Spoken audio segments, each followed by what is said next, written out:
Bonsoir, vous êtes les bienvenus dans la boîte à merveille. Je vous prie de vous abonner à cette chaîne et de cliquer sur la cloche pour recevoir les prochaines vidéos. Aujourd'hui, le 7 octobre, c'est la commémoration du début du génocide par Israël contre les habitants de Gaza. Le 7 octobre, plus de 60 000 morts, sans compter le nombre de blessés et de handicapés, et les destructions à l'infini.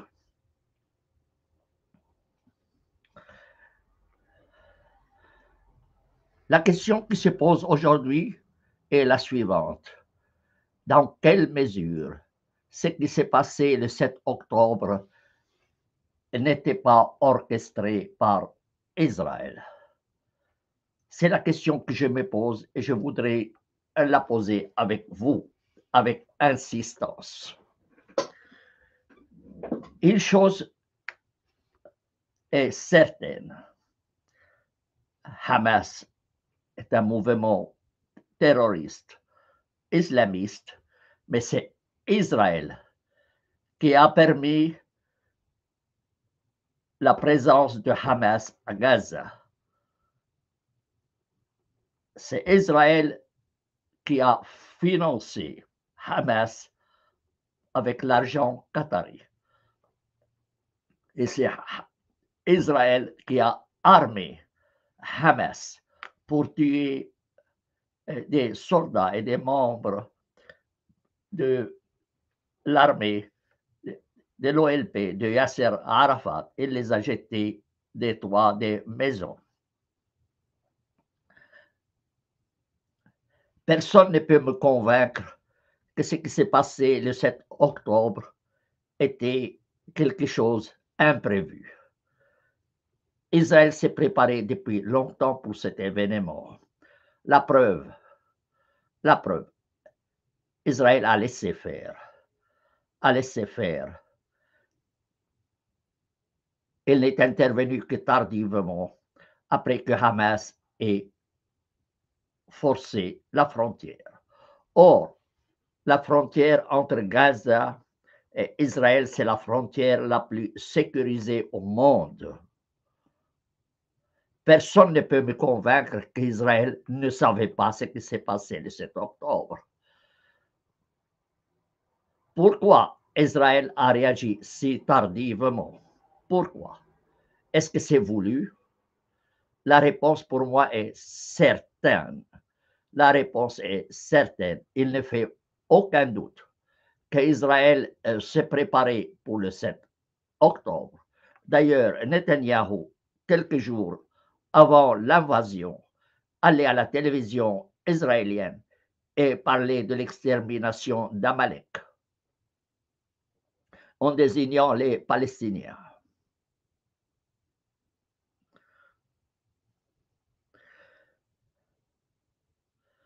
Israël a pu tuer les experts, les scientifiques nucléaires iraniens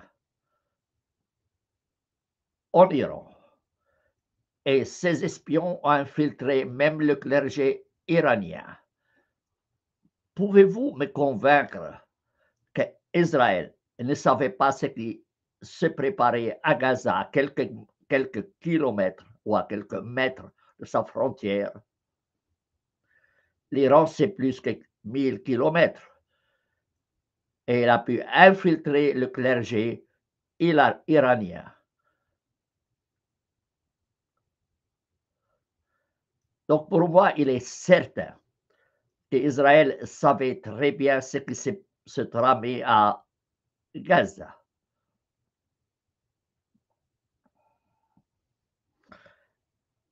Un avocat d'ailleurs m'a écrit que Hamas s'est rendu compte 5 heures après l'opération qu'il est tombé dans le piège. C'était trop tard. C'était trop tard.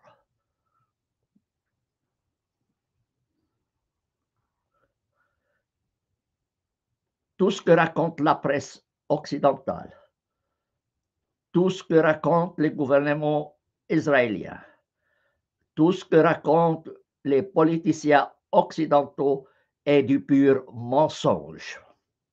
Je répète, c'est du pur mensonge. Ils savaient très bien ce qui se préparait à Gaza avant que l'opération ne commence.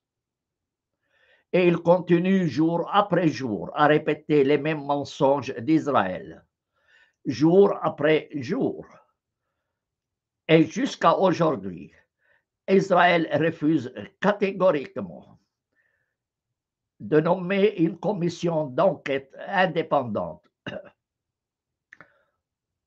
pour répondre aux questions suivantes.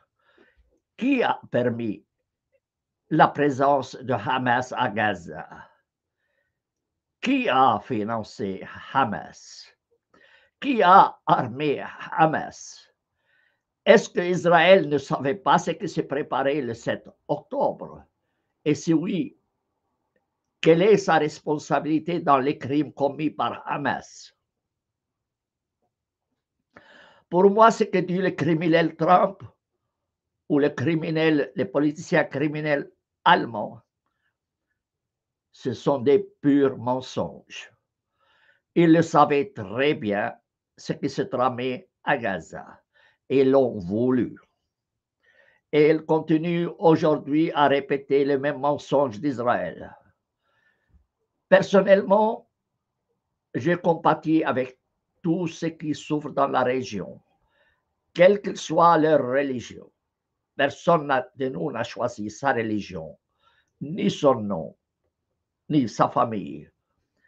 De quel droit donc on massacre des gens parce qu'ils ne sont pas de telle ou telle religion?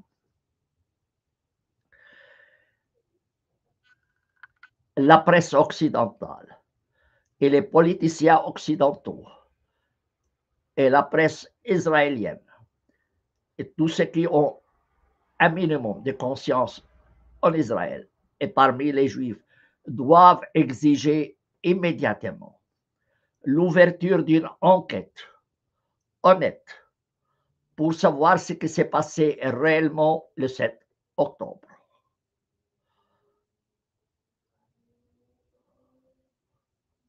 Je condamne personnellement les politiciens occidentaux, à leur tête le criminel Trump et les politiciens criminels allemands qui continuent à soutenir Israël militairement, financièrement et politiquement et refusent de prendre des sanctions contre cet État. C'est aux Juifs et aux Israéliens d'unir leurs voix pour exiger la création d'une commission d'enquête pour ce qui s'est passé le 7 octobre et en plus pour punir la presse qui diffuse de fausses informations et répète à souhait les mensonges israéliens.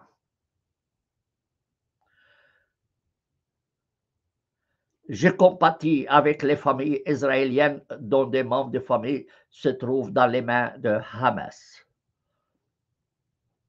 Tout comme je compatis, d'ailleurs je compatis avec les 10 000 prisonniers palestiniens dans les mains d'Israël. Et de cela, on n'en parle presque jamais. Pourquoi? Est-ce que ces Palestiniens n'ont aucune valeur aux yeux des Occidentaux? Ou est-ce que c'est voulu? Est-ce que les Occidentaux veulent l'extermination des Palestiniens pour s'en libérer une fois pour toutes? Probablement pour des histoires économiques, voler les richesses pétrolières et gazières de la région de Gaza, va savoir. Mais toujours est-il que les mensonges israéliens, les mensonges des politiciens occidentaux, les mensonges de la presse occidentale ne doivent en aucune manière passer. En aucune manière ne doivent passer. Il faut les dénoncer avec force. J'ai toujours dit, le nazisme a perdu la guerre en Allemagne, mais il a gagné la guerre en Israël avec l'aide de l'Allemagne. Honte aux Allemands. Honte aux criminels Trump qui soutient Israël. Je n'exclus d'ailleurs pas les politiciens suisses qui refusent jusqu'à maintenant de prendre une mesure quelconque contre Israël et qui n'exigeaient pas l'ouverture d'une enquête honnête sur ce qui s'est passé le 7 octobre et continuent à propager les mensonges israéliens concernant le 7 octobre. Je ne tolère pas cette façon mensongère d'agir. Cela n'est dans l'intérêt de personne et en tout cas pas de l'humanité. La Suisse, qui devrait être un rempart contre les crimes de guerre et les crimes contre l'humanité, soutient Israël.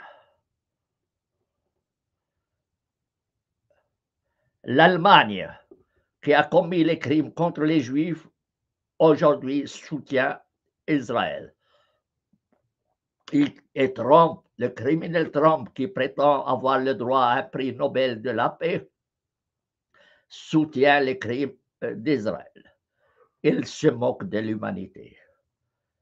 Il se moque de l'humanité.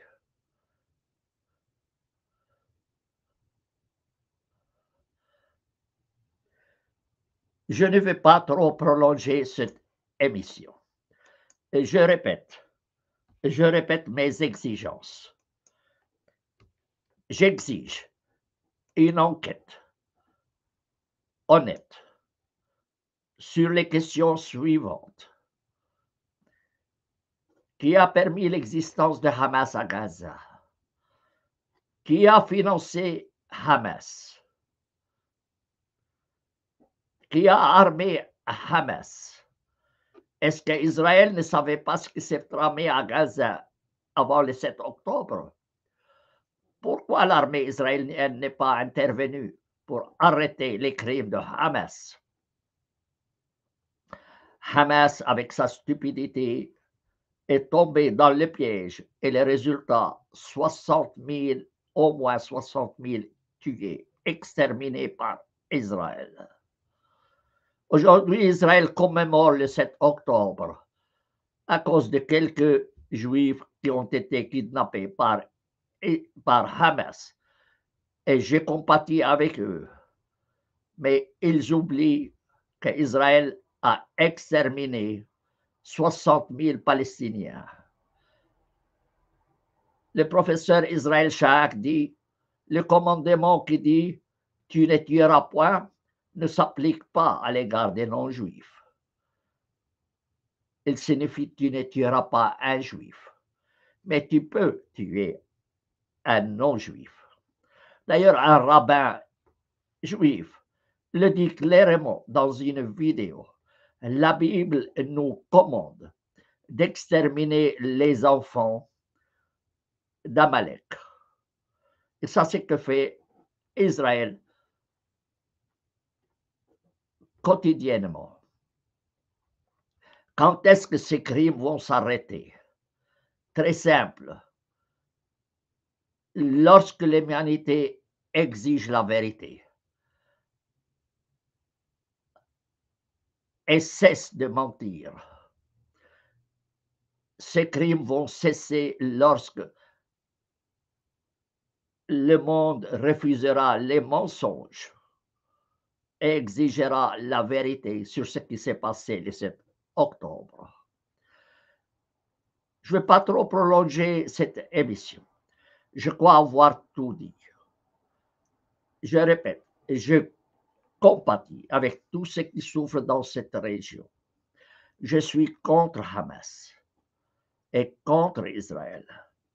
Et j'exige d'Israël qu'il annexe la Cisjordanie et Gaza, supprime toutes les lois discriminatoires à l'égard des non-juifs créer un seul État avec des droits égaux pour tous, quelle que soit leur religion, comme c'est le cas de la Suisse, dont d'ailleurs j'ai traduit la Constitution en langue arabe à la demande de la Confédération.